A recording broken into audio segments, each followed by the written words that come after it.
Labas vakaras. Sveikiname mūsų nuostabės moteris ir merginas su kovo 8-ąja. Būkite linksmos, darbščios ir ištikimos. Melsvam virpėjime išgeso snaigės, dabar apsvaigęs aš nuo žydėjimo. Kiekvieną lapą, taurelę gilę, saulė pripylė spalvų ir kvapo, bet nei lelijos, nei mirtų kekės gražiai nusvirę nebus kaip jos akys, nei tokios mėlynos, nei tokios tyros.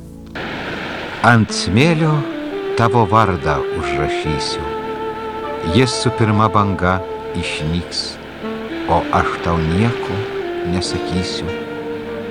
Nors gal širdis kaip jūroje žuvėdra klyks,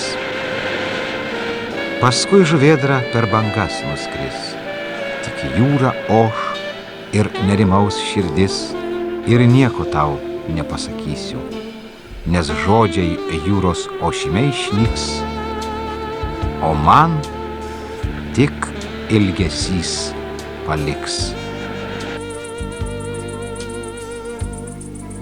Minkšti žolynai ir takai gėlėti, kuriais praėjo mano mylima, ir tu žalia laiminga lyguma, kuri galėjai balsą jos girdėti. Tas veidas, tartum rytmečio žara, ta šypsena, gaivi gėlių rasa, prisiminimuos vasara gyva, rugiagėlių žiedais melsva.